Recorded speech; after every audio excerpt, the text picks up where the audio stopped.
Hola, hoy les venimos a hablar sobre el sistema nervioso central, su anatomía y su fisiología. Junto con mis compañeros Juan David Saavedra, Sebastián López y quien les habla, Juan Triviño. Como primer punto veremos su definición y función, la cual es permitir al individuo reaccionar al entorno junto con el sistema endocrino, es decir, las glándulas, que reciben y transmiten a los órganos, lo cual se denomina aferencias y eferencias. Y se pueden clasificar según su tipo de ramar, sería bipolar, monopolar o multipolar, según su tipo de axón, axón largo y axón corto o sin axón, y según la forma de su soma, estrellados, piramidales y fusiformes, o también según el tamaño del soma, pequeños, grandes o gigantes. En cuanto a su clasificación funcional, podemos decir que pueden ser aferentes, conectoras y eferentes. En las neuronas también encontramos un proceso fisiológico muy importante, el cual se denomina potencial de acción, que se genera entre las neuronas con el fin de transmitir información y emitir una respuesta motora por parte de un músculo. Este es un periodo celular que se caracteriza por la entrada de sodio al interior de la célula y la posterior salida del potasio. A continuación veremos el paso a paso de este proceso. Dentro de las neuronas también encontramos las células de la glía, que tienen una función muy importante, ya que son las células que dan soporte estructural, metabólico y trófico a las neuronas y guían al cerebro durante su desarrollo. Estas células son conocidas como oligodendrocitos, que forman la capa de la mielina, los astrocitos, que limpian los desechos del cerebro, la microglía, que son los elementos del sistema inmunológico, y las células de Schwann, que producen mielina aislada a las células nerviosas. Por último, en esta parte encontraremos la barrera hematoencefálica, la cual permite que ciertas sustancias como el agua, el oxígeno, el dióxido de carbono y los anestésicos pasen al encéfalo y a su vez impide la entrada de bacterias y otras sustancias. Las células que actúan en esta barrera hematoencefálica son las células endoteliales, los astrocitos y la microglía. En la neurona también encontramos un proceso llamado sinapsis, el cual consiste en que los impulsos nerviosos se transmiten de una neurona a una neurona Punto vecina pues, por. aquí tenemos nuestro modelo, nuestra maqueta sobre el sistema nervioso central, junto con sus partes que son el encéfalo, el mesencéfalo, bulbo raquídeo, cerebelo, protuberancia y la médula espinal. Buenas noches, compañeros. Buenas noches, profesor. Me presento. Mi nombre es Juan David Saavedra Trujillo y en esta oportunidad les vengo a hablar sobre el encéfalo. Vamos a hacer un breve resumen general sobre los aspectos más importantes del encéfalo y sus funciones. Em, Generalmente, los expertos o los estudiosos eh, han dividido el encéfalo en tres regiones importantes. La primera es el prosencéfalo o la parte anterior, el mesencéfalo, el cerebro medio y el rombencéfalo, que es el cerebro posterior. Sabemos que el encéfalo pues conforma junto a la médula espinal el sistema nervioso central y es una de las estructuras más grandes que tiene pues el cuerpo humano, ¿sí? Em, Gracias a este recepcionamos la información externa y eh, generamos movimientos en diferentes situaciones, depende de lo que pues queramos. Como primera medida vamos a explicar un poco el prosencéfalo o el cerebro anterior.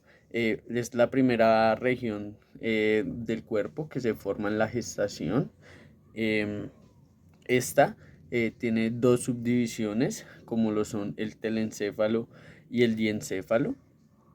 El telencéfalo, que es una de las estructuras más grandes, que tiene dos hemisferios, el izquierdo y el derecho, se divide por unos lóbulos, que son seis. El primero, que es el lóbulo occipital, que tiene la recepción de la información visual.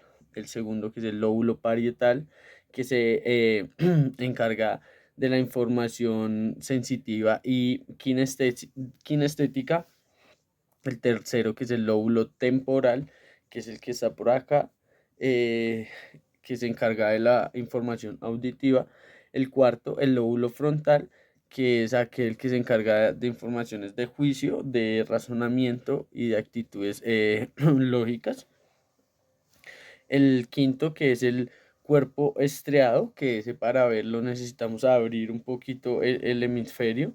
Se encarga de la información que va de la corteza cerebral y los ganglios basales. El sexto y el último es el rinencéfalo, que es la región cerebral que se encarga de la información olfativa.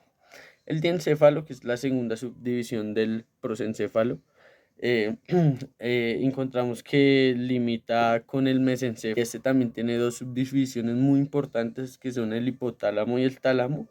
Para lo primero vamos a hablar del hipotálamo, que es de una dimensión reducida y no es tan grande, pero controla funciones como el placer sexual, las vísceras autónomas, como la saciedad de la sed o el hambre, el sueño. También controla la temperatura y la homeostasis del cuerpo. Y tenemos al tálamo, que se encuentra ubicado debajo del hipotálamo, y es aquel que recoge la información de todos los sentidos excepto de la nariz, ¿sí? Él está conectado con la corteza cerebral y está muy enfatizado en las emociones y en los sentimientos. En aquel tálamo, debajo del tálamo tenemos un ventrículo que es de protección, el cual amortigua los golpes cráneoencefálicos y pues le brinda esta protección a esta parte del cerebro. Como segunda medida tenemos el mesencéfalo o el cerebro medio, que es la parte central del encéfalo, se encarga de unir el puente de Barolio y el cerebelo con el diencéfalo. Tiene tres partes importantes a subdividir, las cuales son la región anterior, donde encontramos el tubercinerium y la sustancia perforada posterior, ¿sí? Esto se origina porque tiene el origen en un surco en el nervio motor ocular. La región lateral, en donde encontramos el brazo conjuntival superior y la cintilla óptica. Son funciones de conexión entre los tubérculos y los cuerpos geniculados. La tercera es la región posterior, donde encontramos cuatro tubérculos cuadrigéminos, que son eminencias divididas en pares anteriores y superiores, que estos modulan los reflejos visuales, y las posteriores e inferiores son las que modulan los reflejos auditivos. Em, el mesencéfalo pues tiene como función principal conducir los impulsos motores desde la corteza cerebral hasta el puente o tronco encefálico. Em, las regiones superiores lleva información de las regiones superiores a las regiones inferiores y conecta pues la médula espinal con el tálamo y pues viceversa, ¿no? Y para finalizar vamos a hacer un breve resumen de lo que es el rombencéfalo o el cerebro posterior, que es la porción inferior del encéfalo. Está rodeado de está ubicado en el cuarto ventrículo cerebral y delimita con la médula espinal, ¿sí? También tiene dos subdivisiones muy importantes, en las cuales el metencéfalo, que es donde encontramos el cerebelo y el puente de Barolio o la protuberancia, y el mielencéfalo, que es donde encontramos el bulbo raquídeo, que es finalmente el que conecta con la médula espinal. Brevemente, en el metencéfalo, donde está el cerebelo, podemos decir que el metencéfalo es la segunda vesícula del encéfalo y configura la parte superior del rombencéfalo y tiene pues dos regiones, ¿no? La primera es el cerebelo, que es el que tiene pues la, la obligación de conectar las vías sensitivas con las vías motoras, pero es más motor, ¿no? Es aquel que nos genera muchos estímulos, los que nos genera la respuesta a algún estímulo sensitivo y es aquel que pues se encarga de la coordinación, el equilibrio y pues la postura del ser humano. El puente de Barolio o la protuberancia tiene funciones muy parecidas.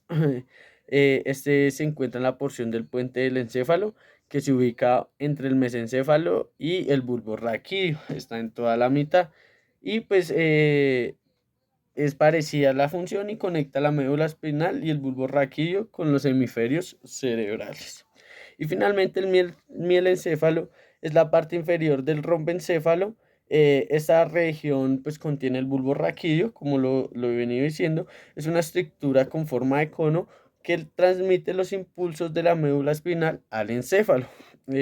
Sus funciones pues es conducir información generalmente eh, em, pues es la que conecta ya con la médula espinal, así que ella por ahí es donde entran esos estímulos, donde entra esa información y la lleva pues hasta las regiones superiores y viceversa. Generalmente el encéfalo pues tiene como función la conducción de la información. Dentro del encéfalo encontramos neuronas y vamos a ver que tenemos mayor número de células gliales, ya que pues son las que controlan la información del visceral del organismo al cerebro, y pues las neuronas que son las cuales se encargan de señales muy largas y pues de controlar todas nuestros impulsos, ¿no? Em, el mielencéfalo, que es la parte inferior, recoge la información de la médula espinal y pues la conduce hasta las regiones más altas. Y el telencéfalo y el diencéfalo, que como ya lo dije anteriormente, pues es el que regula pues, la saciedad de la sed, el hambre o los estímulos sexuales, también la homeostasis o la temperatura corporal. Muchas gracias. Espero que haya quedado muy claro y hasta una próxima oportunidad. Último y no menos importante también es el centro de reflejos. La médula espinal tiene circuitos entre sí misma que hacen para controlar el sistema en el cual orinamos, caminamos o nadamos. La médula espinal está constituida por axones en la cual hace que entren y salgan información del sistema o organismo.